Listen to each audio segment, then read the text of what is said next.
NJ4Z here. Ever wonder how to build a tuned piece of coax or a phasing line? Well, I did a presentation for the Y Cars Club on exactly that, and I grabbed the construction piece of this. So let's take a look at it.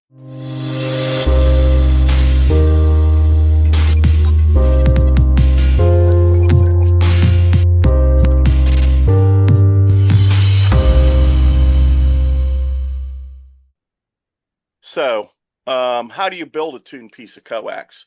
Well, what you need to know, we talked about this earlier, was the velocity factor. You need to know the impedance of the cable, right? So if you need to know if it's a 50 ohm piece of cable or a 75 ohm piece of cable or a 93 ohm piece of cable, because they're all out there and coax has different characteristic impedances. You need to know what your desired frequency is. So if you're trying to make something for 20 meters and you want it to center the band, you're going to target 14175. You want to know the phasing angle or percentage of the wavelength you desire. So if you want a 180-degree feed line, which is a half wave, then you need to target that. Or if you need an 84-degree feed line, you need to know how to target that. And you need to know the proper formulas and equations to produce the cable that you want. What you need to have to create this, number one, you need a good piece of coax strippers. Okay. Coax strippers will make your life significantly easier than using a razor knife and trying to measure this stuff out. Now, I have, let's see, I'm right here. I have it on my desk. So for LMR 400 and RG213, I have this. I'm going to switch to the other screen so you can see this real quick. I have this tool, which is the DX Engineering made for their connectors. And you can use it with several other connectors, but it's a stripping tool. Up here on this side, you've got 3 blades that will cut the insulation, the copper braiding, the dielectric, all the way down to the center core. The next set of blades cuts the outer braid and the jacket, and the final one just cuts the jacket. And you twist it onto the cable and you spin it until you feel the resistance go in. Then I always turn it back a couple times just to make sure I'm cut all the way clean through. And then on the inside, on this side, you have one single blade that's along the axis of the cable. So when you close it and you pull it off the cable, it cuts that jacket and releases everything for you. Okay. And if you squeeze it tight enough, if you've got strong hands, when you pull that cable out or pull this down, typically that first section that has the jacket, the braid, and the dielectric will all stay inside this tool. And then you just open it up and shake it a little bit and dump it in a trash can and you're good. But a good coax stripper, this is the DX Engineering. I've got this is their higher end one for the same cable. This one, I'm not a big fan of. It's a little harder to use. They have a green one, which is made for, there it is. The green one's made for RG8X. So if you're in smaller diameter cables, they have a whole system of these things, right? If you're doing times microwave, there's a time microwave tool. But if you can afford to get one of these, get one for the cable and the connectors you're using. It'll save a bunch of time for you. It'll save your hands and prevent you from getting cut probably too. So just as an aside there, you do, let me switch back. Let's see, which one was it? It's this one. Okay. You need a measuring device. What I mean by measuring device is a tape measure, right? Because you're going to have to measure how long this cable is. I like something like this one, not the 1-inch wide ones that come, because this has got some flexibility to it. I usually put the cable and hold it in my hand and then pull out the cable and pull out the tape measure at the same time to get the right thing. If you buy good coax, a lot of times there's a footage marked on them. DX Engineering marks every 2 feet on their cable. So if you buy a piece of cable, there's a marking on that cable that will, I done hooked my meter. So um, you can tell how long of a piece of cable you have. And, unless you're cutting to like the 1 inch mark, which I typically don't, I usually cut in like 6 inch increments. Um, that'll help you out a whole lot. You need coax connectors, obviously, at least one at one end. You're going to need a soldering iron or crimpers or whatever you're going to put that coax connector on with. If you use messing and polony cable, you really don't have a lot. You have some soldering, you don't have a lot of crimping to do. DX Engineering, most other connectors have crimps on them. You'll need a VNA or an antenna analyzer that can look at an impedance in total, right? It can look at the Z impedance, it can look at the R and the resistivity or resistance in the cable, the true ohmic resistance, and looks at the reactance. You'll need good cable scissors and cable cutters, okay? Round cable needs to stay round. So I use a pair of actual cable cutters. They're half moon, as you can see. These are Work Pros. They're pretty good. I've got a pair of Kleins as well. I keep the Kleins in my tool bag for work, but these are the ones I use on the bench. This piece down here is a way to round the cable back out. If it gets a little too flat, you can put the cable in here and pinch it a little bit and bring it back to round. But instead of using a pair of alignment cutters or a pair of dikes, use, cable cutters, purposely cable cutters. These are pretty big. You can find them a little bit smaller if you're just working with RG8X, but you'll need a good pair of those. The other thing that's really good is a small pair of side cutters. These are detail trimmers.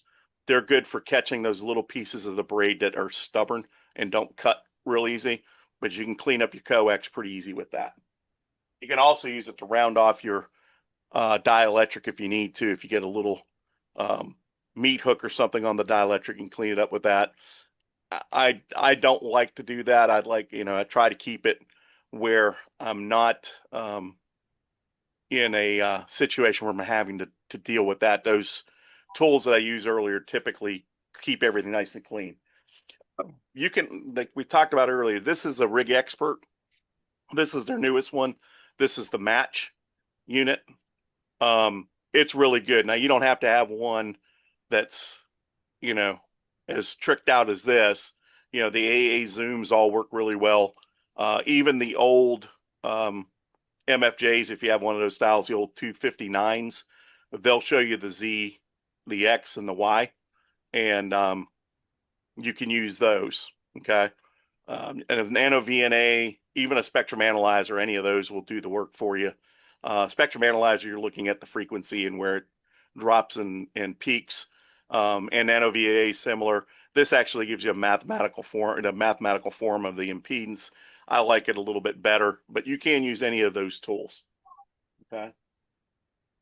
And the last thing you need to have is patience, and a lot of it. Okay. If you've ever cut tuned cables before, you have to do it a little at a time, right? You don't just you just don't hunk off a big piece of your cable, because if you do that, you can overshoot and the cable becomes too short. So you typically don't want to take big pieces. Knowing the cable that I work with, I will start at like a 1 inch piece because I usually cut 6 inches long. And then I start to increment down from there, 1 inch piece to half-inch piece to quarter-inch piece. And then I get into eighths and sixteenths even as I'm cutting them down to get to a zero reactance on the cable. And that's what you're shooting for, is zero reactance. You're never going to get your Z impedance to zero because there's always going to be a little ohmic resistance there, but you want your reactance to zero. And as we know, when reactance is zero, it is resonant at the frequency you were testing for. Okay, so that's that. Now, I do have a cool little tool that I came up with some help from some friends, and this is a phasing delay line calculator. So Yeah, exactly, Les. That's where you need a cable stretcher if you cut it too short. So you can go in and put your target frequency. Let's say we were looking middle of the 20-meter band, 14175, and I wanted a 90 degree quarter wave feed line. And I need a velocity factor. I'm using RG213. My velocity factor is 0.66. If I was using, let's say, RG8X, 0.78, right? It's going to give you your first cut length. So at 90 degrees at 14,175 with a 78 velocity factor is going to give me 13.5365 feet. So I would probably cut this at 13 feet and 3/4 just to be sure. So 13 feet, what is that? 9 inches to be sure. My check frequency, now this is what you set your meter to when you're working with these cables. That meter, you want to have it on the check frequency. So I would set my frequency on my meter to 14.175, get the X and the R up there and see where I'm at, and proceed to start cutting the cable back till I get to that zero reactance point, and it should be somewhere around 12.98 feet, which is going to be just short of 13 feet. Okay. But you want to cut a little bit long just to be sure that you don't undercut yourself, because even doing the method I do with the tape measure, you can still be off by 1 or 2 inches, and that can, if you off by too much, it can throw you in. I also have it in metric. So if we were doing metric, if you're that kind of person, at 66 velocity factor, 90 degrees, your first cut is 3.5 meters, and your check frequency is 175, and your approximate terminator length is going to be 3.34 meters in length. Okay. Now I do phasing cables. So for a Chrisman array, I'm going to do an 84 degree feed line, and I'm going to use RG213. So that gives me a 10.69 foot piece of coax. So I typically cut those right around 10 feet 9 inches, or if I'm just want to get it close, I get it 11 feet, and then I cut from there. My check frequency is going to be 15.188 megahertz. Okay. Anybody have any questions about this tool? Okay. If you want this tool, I'll be glad to email it to you, but you can go out to my array website, performancearrays.com. And if you go to the downloads, the tool's in there. So you can go and download this spreadsheet, and you can do whatever you want with it. If you want 180 degrees, let's say we were looking at 180 degrees, right? At the velocity factor 0.66, you'd have a 6.97. So cut it at 7 meters basically, and you're going to end up with something that's going to be at 6.75. So 6.6, 6.9, 6.7 meters, and your check frequency is going to be 7.08 megahertz. Okay. If you want, and this is frequency for, this should be X Is reactance that here. just a question, John? Does that Yeah. have overcorrection? So, like, if you cut it to the length that it specifies, is it slightly longer to allow Yeah. for trimming? Yeah, it Oh, does. It nice, does allow you nice. to trim. This length is pretty good. I like a little more margin for error because, again, Yeah. not all coax is created equal. No, And if that no. velocity factor is off by a little bit, and Mm. I can tell you, I spent about $200 on a long piece of RG11, which is 75 ohm coax, and they gave me the spec sheet said it was 80. I think it was 82%, Mm. and I did the It's first probably couple cuts, and I'm like, these things aren't tuning. They're too short automatically just off the first cut. it's it's probably around 87%. Yeah, and that Having was the worked in that issue when industry I forever, cut. yeah. Yeah, I cut myself a piece of coax, a known length piece of coax, and did the math to figure it out using the meter, and it was 0.87. So Yeah, two. Yeah. Yeah, so you have to be careful of that. If you buy good quality coax, again, DX Engineering, Messi and Poloni, ABR, those guys test coax like nobody's business, right? It's all good stuff. I won't speak to the stuff you find on Amazon or anybody else's coax, right? The times microwave would be good. Times if you can Yeah. afford times microwave, I can't do those prices. Um, it's expensive stuff, and Comscope, if you can afford Comscope stuff, is really good, but Mm. it's stupid expensive as well. And I have a direct route to Comscope because we use their fiber in their UTP cabling in my business. But even at a discounted just distributor level pricing, It's I can't expensive. I Yeah. can't yeah I can't I don't want to go that way. It throws the cost of the system too high. So, but most of the stuff I use is going to be either ABR or DX Engineering. Right now, everything I have in house is all DX Engineering connectors and cable here. So So is that their own brand or is that they have it OEM'd. I'm not sure who OEMs it for them, okay? but Yeah. is Yeah. it is good quality stuff. I'm not sure who. I know they don't have a factory, so it's an OEM product, but the tolerance on it is very very good. I think Um, it's probably ABR because well, no, because Gigaparts have ABR as well, don't the they? the jacket is different than ABR. So if you Okay. get like a piece of ABR RG213 and you get a piece of DX Engineering 213, Different. it's Okay. a different material. You can Yep. feel it almost. And the same thing with their LMR 400 or 400 Max, and it's supposed to be Ultraflex. The Ultraflex Mm. from ABR is much more flexible. So I think they have it made by either somebody like a CommScope or a CommTran or somebody like that. That's a good quality cable house. But uh, uh, the best one I've had with most consistent results on all their cables has been Messi and Poloni. Mm. So, um, you know, but again, that's expensive too. So, I would. What about Belden? Belden makes really good coax, and Super expensive. that might be who makes DX Engineering's cable. Oh, maybe. Yeah. Yeah. I've got some Belden RG11 in my garage, and that stuff's really good too. I don't like the jacket on their RG11. It's outside plant jacket. And it's PE, so it's very hard to use the tools on it to cut it. You typically have to take the jacket off and then cut it because that jacket's just so tough. But I'm going to go ahead and switch over to the desk. I apologize for the audio quality, but I'm going to show you guys how to cut this stuff.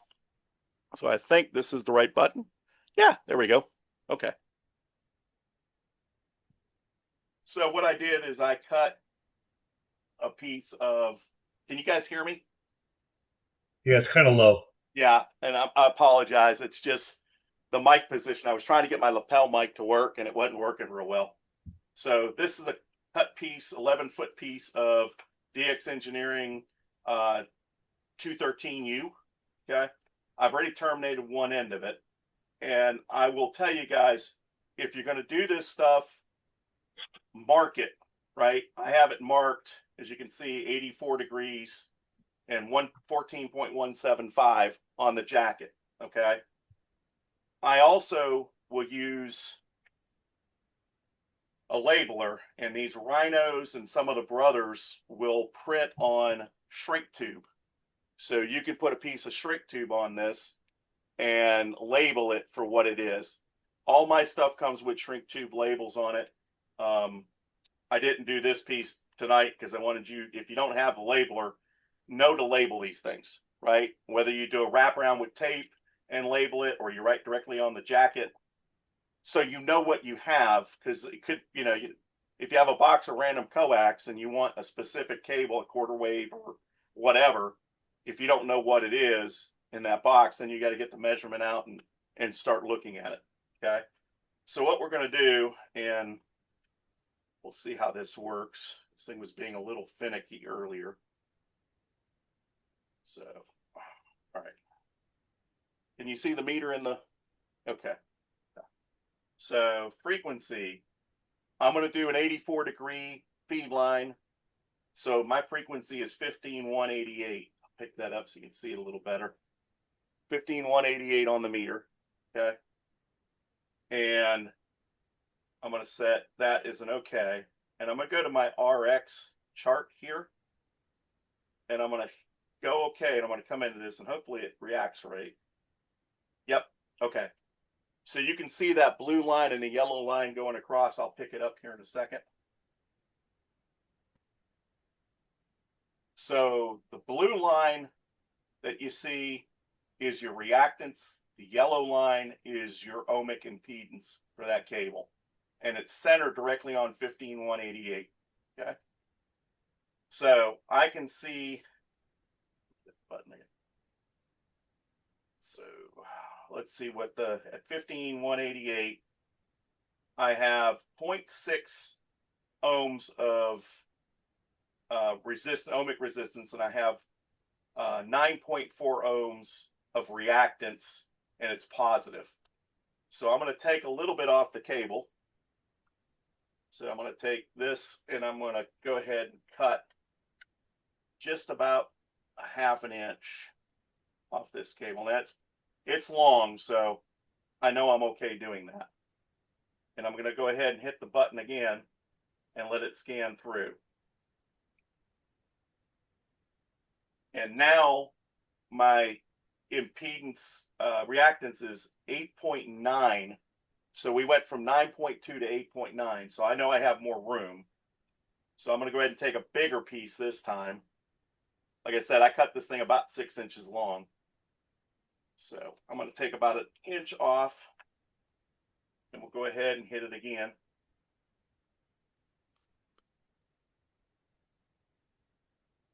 Okay, that took it down to 7.7. So we went from 8.9 down to 7.7.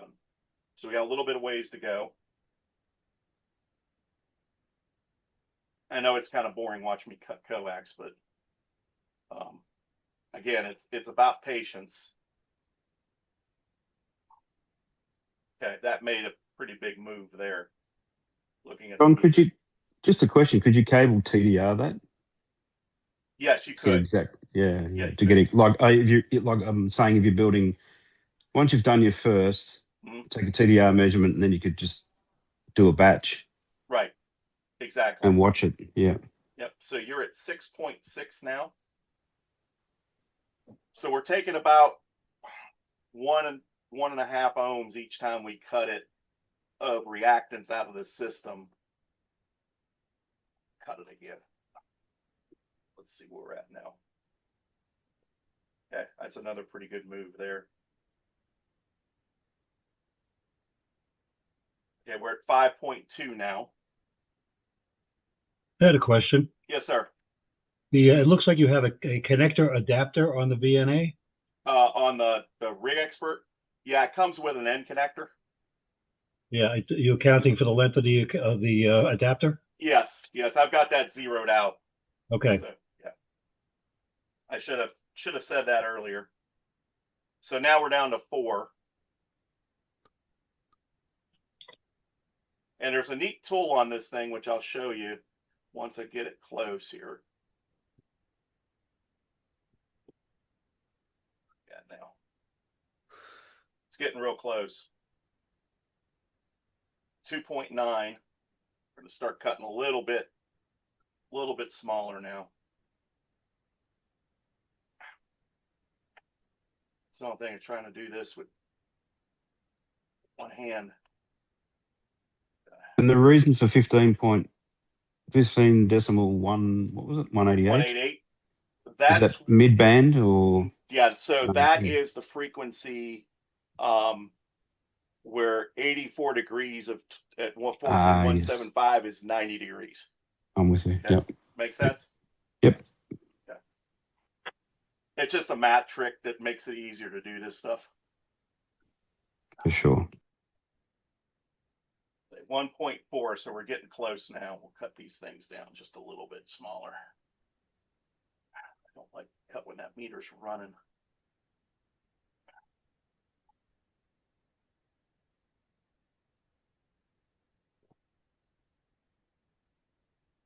Okay, 0.9.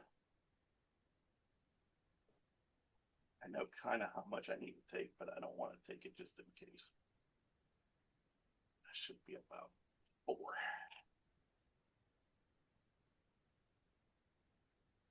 Watch those fingers. What size? I said, watch those fingers. Yeah, exactly. Yeah, it was exact. I cut that. I said it was about 0.4. It was exactly 0.4. So I need to cut just a little bit. About right there. And that should get us 0.2. Yeah. Close, but no cigar. And you want to try to make this as close you can to flat.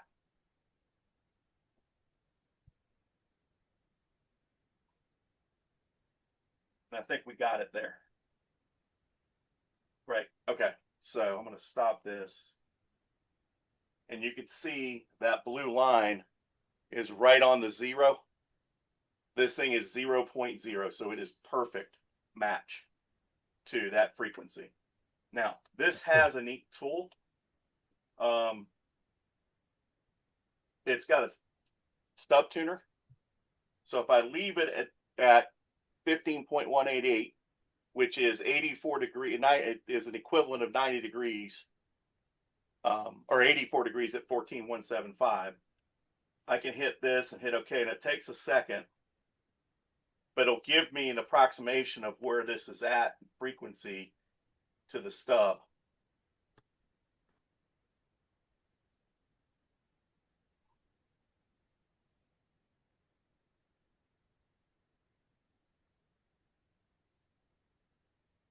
.19 megahertz. Now it's probably 15.188 directly, but this only goes to 2 digits. You can see that 15.19. So that is a quarter wave at 15.19 or 15.188. So now what I would do is terminate that end and I'm done. Presto changeo. I have an 84 degree feed line. And that's how you do it. That's how you build a piece of tuned coax. If you have any questions, please reach out to me, nj4z@ycars.org or John at performancezarrays.com.